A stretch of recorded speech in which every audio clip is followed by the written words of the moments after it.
Hello students, आज के इस वीडियो लेक्चर में हम फंक्शंस ऑफ मैनेजमेंट का कंट्रोलिंग कवर अप करेंगे। तो यहाँ पे कंट्रोलिंग भी एक है ना फंक्शन है मैनेजमेंट का, तो ये बहुत ही इंपॉर्टेंट फंक्शन है। यहाँ पे controlling function is required in all types of organisation. किसी भी प्रकार की ऑर्गेनाइजेशन रहने दो, छोटी हो बड़ी हो, वहाँ पे है ना कंट्रोलिंग फंक्शन बहुत मस्ट है, नीडेड है, वेदर प्रॉफिट मेकिंग और नॉन प्रॉफिट मेकिंग। अगर है ना नॉन प्रॉफिट मेकिंग ऑर्गेनाइजेशंस कौन से होते हैं? एनजीओज जो होते हैं ना, नॉन गवर्नमेंट ऑर्गेनाइजेशंस हुए, एनपीओ का जो हम सम अभी यहाँ पे कर रहे हैं, हमारी अकाउंटेंसी में चैप्टर 2 हमने किया है।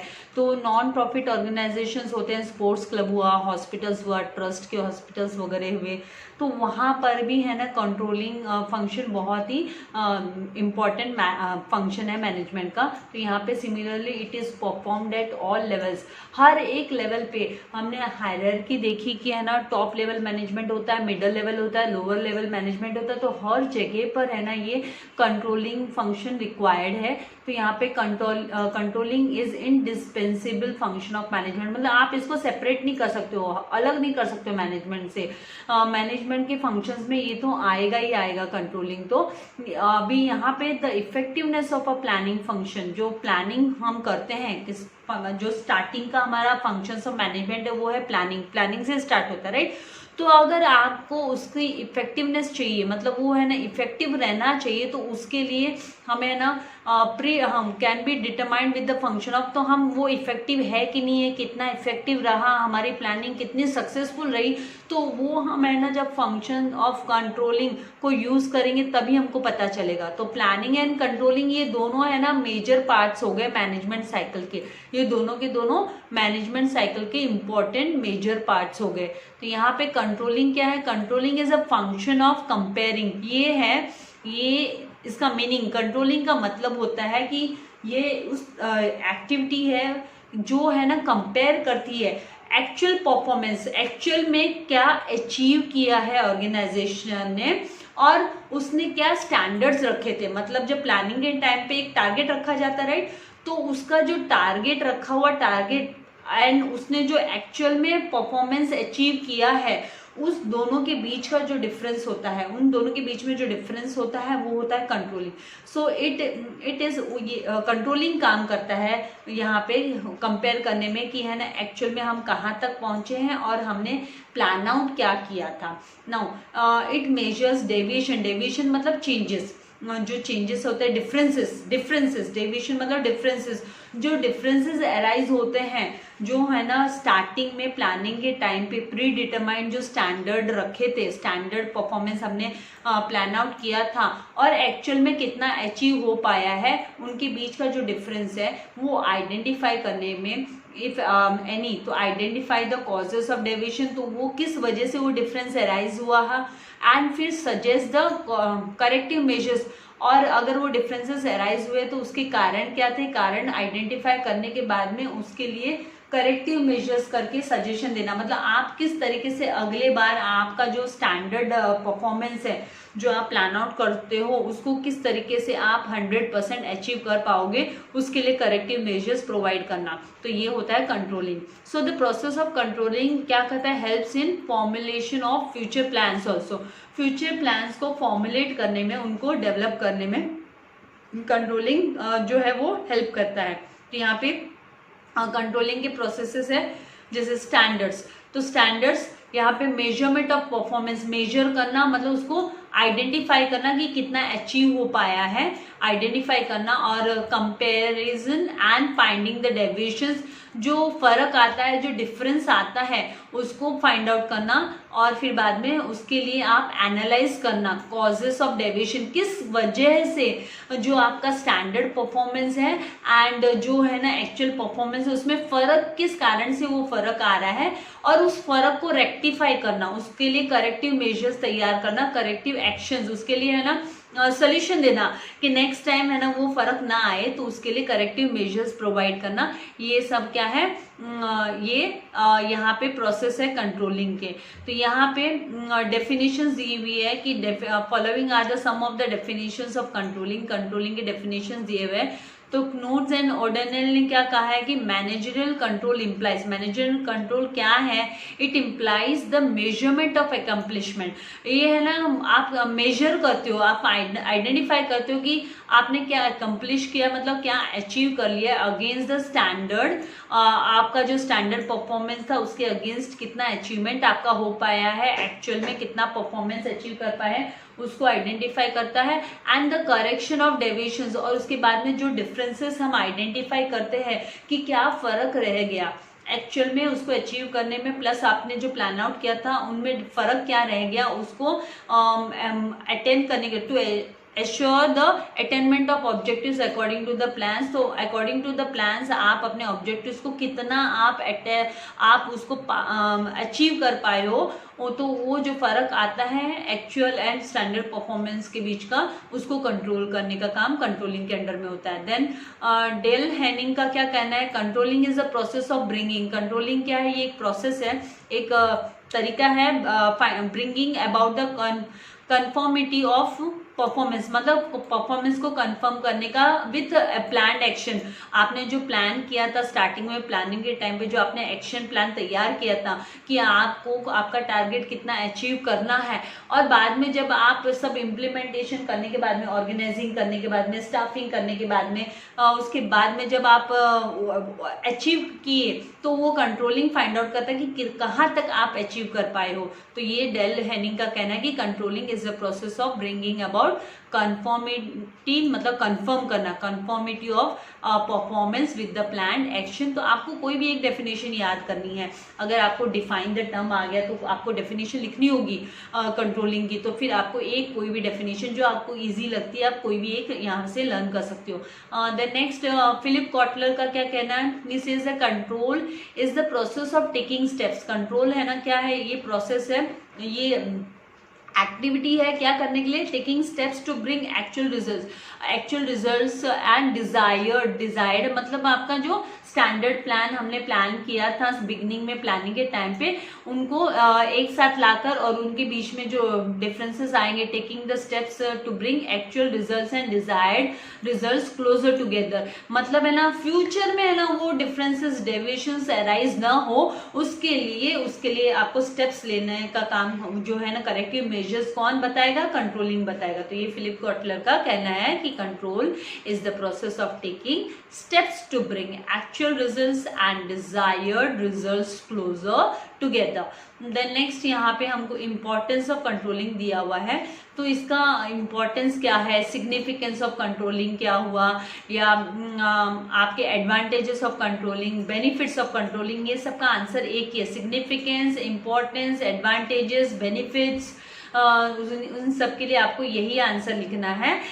आपको क्वेश्चन किसी भी प्रकार से आने दो, उसका आंसर यही आएगा। तो आपको यहाँ पे इंपॉर्टेंस के साथ साथ अपने टेक्स्ट बुक में लिख लेना है, सिग्निफिकेंस लिख लेना है, आपको बेनिफिट्स लिख लेना है, ठीक है, एडवांटेजेस लिख लेना है। तो यहाँ पे controlling is the important in maintaining standard and to achieve desired goals effectively and efficiently.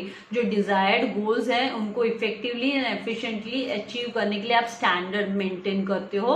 Next, it is the function of checking the performances. आप ये क्या फंक्शन है, ये चेक करता है परफॉर्मेंसेस ऑफ एम्प्लॉयज ने किस तरीके से काम किया है गोल को अचीव करने के लिए, जो स्टैंडर्ड गोल्स है उसको अचीव करने के लिए उन्होंने किस तरीके से काम किया, एक्चुअल में उन्होंने किस तरीके से अचीव किया at every stage of their work. उनके हर एक स्टेप पे, उनके काम के हर एक स्टेज पे, हर एक स्टेप पे जहाँ पे उनको टारगेट दिया गया तो टारगेट को वो कितना अचीव कर पाए हैं। So the importance of controlling function is an organisation is as follows. नीचे दिए हुए उसके इम्पोर्टेंस है। तो सबसे पहला फंक्शन है कि फुलफिलिंग गोल्स ऑफ ऑर्गेनाइजेशन, ये है ना ऑर्गेनाइजेशन के गोल्स को फुलफिल करने में हेल्प करता है। तो कंट्रोलिंग इज द ये किस लिए इंपॉर्टेंट है, तो controlling is a function of measuring, ये मेजर करता है, ये है ना आइडेंटिफाई करता है the performance at every possible stage, हर एक पॉसिबल स्टेज पे फाइंड आउट द डेविएशंस, और उसके बाद में जो डिफरेंसेस अराइज होते हैं स्टैंडर्ड परफॉर्मेंस में, एक्चुअल परफॉर्मेंस में, उनमें जो डिफरेंसेस उसको आइडेंटिफाई करता है इफ एनी, और अगर कोई आइडेंटिफाई हुए, अगर कोई डिफरेंसेस अराइज हुआ है तो फिर वो करेक्टिव मेजर्स लेते हैं, taking corrective actions according to the planned activities for the organisation, thus it helps in fulfilling. तो इससे क्या होगा, जो गैप जो अराइज हो जाता है, जो गैप आ जाता है actual performance and standard planning में, वो गैप को ये फिल कर देता है, फिल करने में हेल्प करता है with the help of corrective actions. जब करेक्टिव एक्शंस लिए जाते हैं, करेक्टिव मेजर्स लिए जाते हैं, आपके भी देखो ना, आपके भी परफॉर्मेंस में जब टीचर्स फाइंड आउट करती है कि आपका क्लास में परफॉर्मेंस काफ़ी अच्छा है, आप अपने टीचर्स को है ना, जब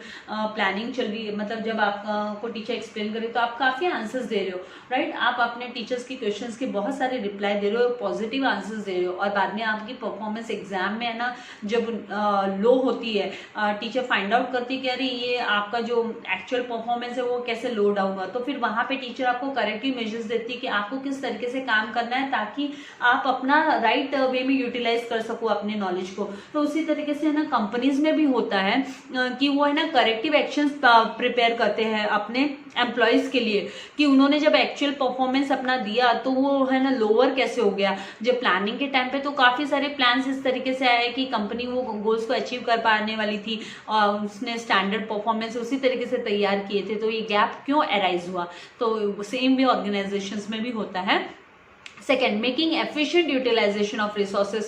आप है ना रिसोर्सेज का एफिशिएंट यूटिलाइजेशन कैसे करोगे, सही तरीके से इफेक्टिव यूटिलाइजेशन कैसे होगा। तो वेरियस टेक्निक्स, अलग अलग तरीके के टेक्निक्स यूज किए जाते हैं, are use by managers to reduce the wastage of material, materials को वेस्ट होने से बचने के लिए, मतलब डुप्लीकेशन ऑफ वर्क अवॉइड करेंगे हम।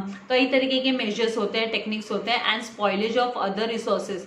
सो स्टैंडर्ड्स आर सेटअप, उसके लिए स्टैंडर्ड्स तैयार किए जाते हैं फॉर एवरी परफॉर्मेंस, हर एक परफॉर्मेंस के लिए, हर एक एम्प्लॉयज के लिए एक स्टैंडर्ड तैयार किया जाता है।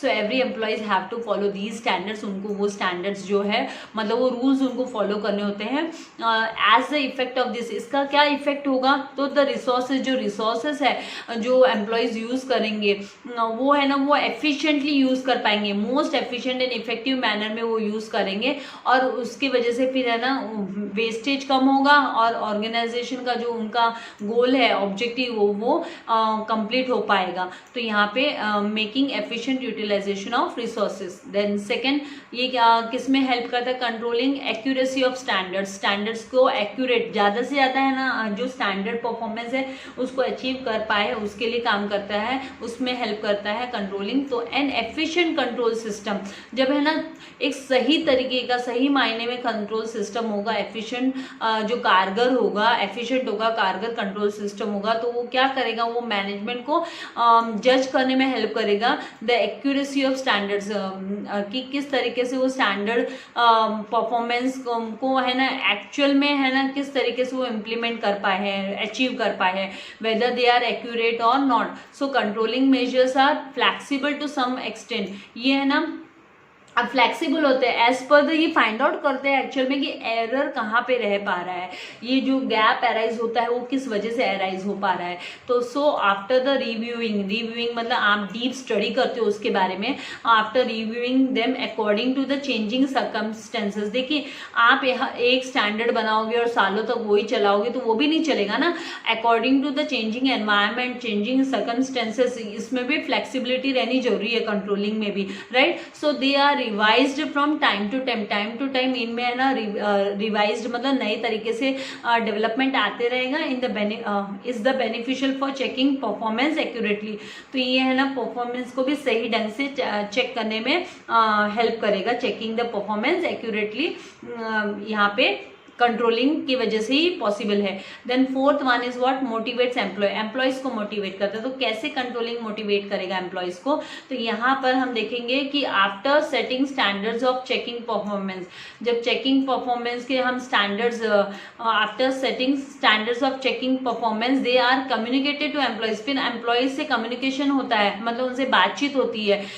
एडवांस में उनसे बातचीत होती है। ड्यू टू दिस, इसकी वजह से क्या होगा, employees get an idea, employees को भी एक आइडिया मिल जाएगा अबाउट व्हाट टू डू, क्या करना है, एंड हाउ टू डू, किस तरीके से करना है। एक बार जब है ना प्लानिंग तैयार हो जाती है तो एम्प्लॉयज के साथ भी बातचीत होती है, तो ऑटोमेटिकली एम्प्लॉयज को आइडिया लग जाती है। तो परफॉर्मेंसेस आर इवैल्यूएटेड, उसके बाद में परफॉर्मेंसेस को इवैल्यूएट किया जाता है, एंड ऑन दैट बेसिस, और उसी के बेस पे है ना एम्प्लॉयज को है ना रिवॉर्ड्स भी मिलते हैं, उनको इंसेंटिव्स मिलते हैं in the form of increment, उनको इंक्रीमेंट दिया जाता है, उनको monetary and non monetary incentives भी प्रोवाइडेड होते हैं, बोनस उनको मिलता है, प्रमोशन मिल जाता है। तो इस तरीके से it motivates the employees to perform at their best level, उनको अपने बेस्ट लेवल पे परफॉर्म करने में हेल्प करते हैं।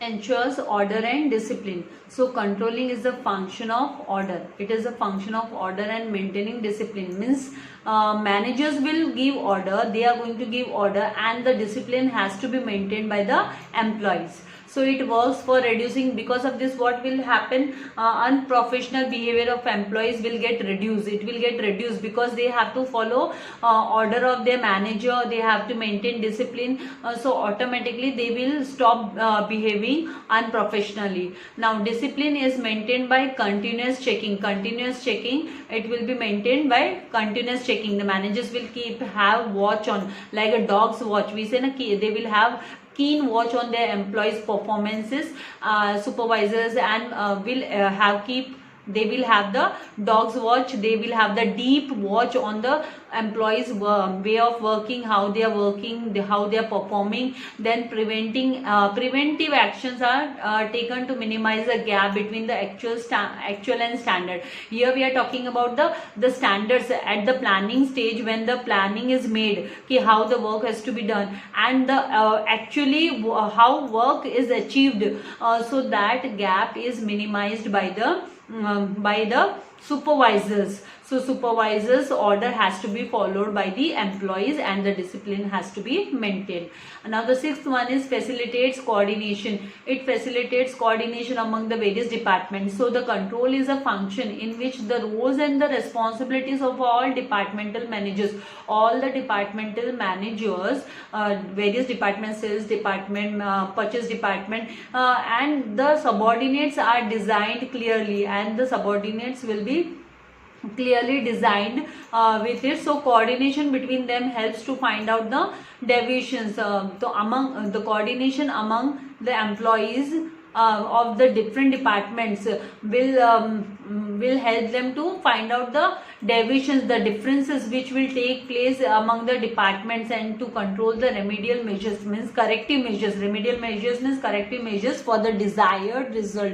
Desired result is the standard result which organization expects. The expected result we can call the expected. What was the expectation of the organization to achieve that?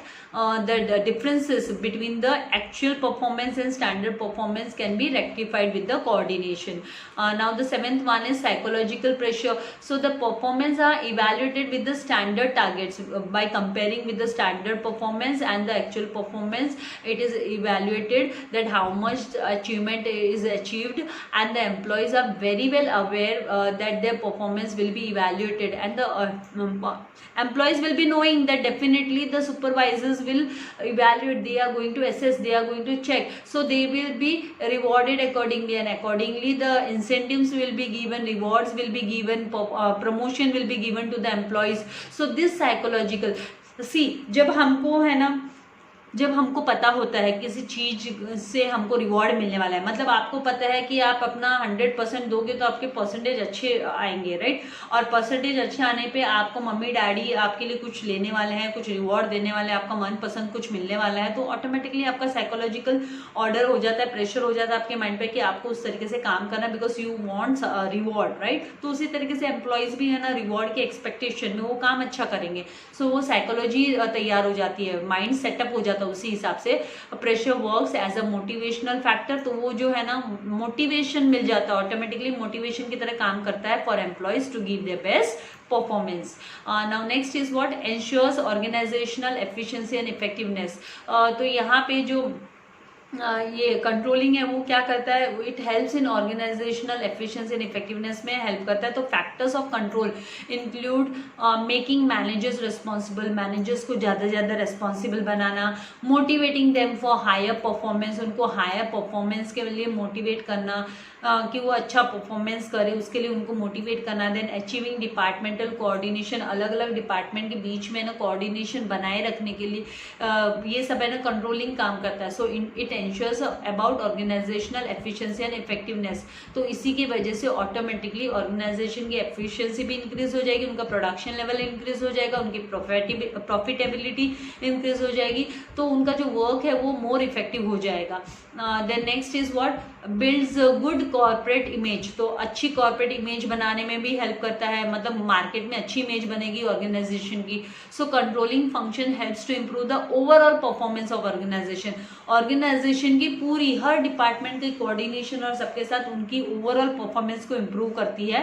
And minimum deviation, minimum differences आते हैं इसकी वजह से जब controlling होती है, अच्छी controlling होती है। तो प्री डिटरमाइंड स्टैंडर्ड्स, मतलब जो स्टैंडर्ड परफॉर्मेंस है एंड एक्चुअल परफॉर्मेंस के बीच में जो गैप अराइज होता है वो कम हो जाता है, मिनिमम हो जाता है, एंड उसके वजह से ऑटोमेटिकली बिजनेस की प्रोग्रेस होती है। एंड फिर बाद में it can be achieved with the help of proper control. और इसको हम किस तरीके से अचीव कर सकते हैं, तो हम प्रॉपर कंट्रोल कर कर ही हम इसको प्रॉपर सही तरीके से, अगर वो अलग वे में चले गए जहाँ पे उनकी प्रॉफिटेबिलिटी डिक्रीज हो जाएगी तो फिर वहाँ पे करेक्टिव मेजर मिल जाता है, उनको रेमेडियल मेजर्स मिल जाते हैं। तो this builds good corporate image, इसकी वजह से मार्केट में अच्छी इमेज होगी और है ना बिजनेस को गुडविल मिलेगी, मतलब उनके प्रोडक्ट्स है ना मार्केट में प्रोडक्ट्स की डिमांड भी बढ़ेगी। Then 10th one is it acts as a guide. ये गाइड के तरीके से काम करता है कंट्रोलिंग। तो कंट्रोलिंग फंक्शन क्या करता है, provide set of standard performance. ये है ना प्रोवाइड करता है स्टैंडर्ड परफॉर्मेंस का सेट कि आपको कहाँ तक अचीव करना है। And managers as well as subordinates work according to it. और मैनेजर और सबऑर्डिनेट सब मिलकर उसी हिसाब से काम करते हैं। व्हेनेवर नेसेसरी, जब जब है ना जरूरत पड़ती है, जरूरी नेसेसरी होता है, they can take the help of these standards. जो स्टैंडर्ड्स बनाए जाते हैं, जो रूल्स एंड रेगुलेशंस मतलब बनाए जाते हैं, उनको यूज लेते हैं and can achieve desired result. जो एक्सपेक्टेड रिजल्ट्स है कंपनी का, ऑर्गेनाइजेशन का, उसको अचीव करने में उनको हेल्प मिल जाती है। सो controlling function acts as a guide for everyone. तो हर एक जन के लिए, हर एक डिपार्टमेंट के बंदे को लो, भले एम्प्लॉयज को लो, भले मैनेजर्स को लो, सबऑर्डिनेट्स को लो, सबके लिए ये एज अ गाइड काम करती है, एज अ मेंटोर काम करती है। So the steps taken for controlling an activity guide the management while planning the future activities. तो इससे ऑटोमेटिकली जो फ्यूचर एक्टिविटीज है वो इम्प्रूव हो जाती है। आई होप आपको ये जो इम्पोर्टेंस ऑफ कंट्रोलिंग है वो समझ में आ गए हैं। और नेक्स्ट वीडियो लेक्चर में हम कंपैरेटिव स्टडी, मतलब हम डिस्टिंग्विश बिटवीन करेंगे, ये सबके बीच में हम कंपैरेटिव स्टडीज करेंगे as per their meaning, objective वगैरह। और आई होप आपको कॉन्सेप्ट्स क्लियर हो गए हैं। अगर आपको कुछ भी डाउट हो इससे रिलेटेड तो आप मुझे कमेंट बॉक्स में लिख सकते हो। अगर अभी तक आपने चैनल को सब्सक्राइब नहीं किया तो प्लीज़ चैनल सब्सक्राइब कीजिएगा, अपने फ्रेंड्स के साथ भी चैनल लिंक शेयर कीजिएगा, वीडियो को लाइक करना मत भूलिएगा। Thank you very much, God bless you all dear students.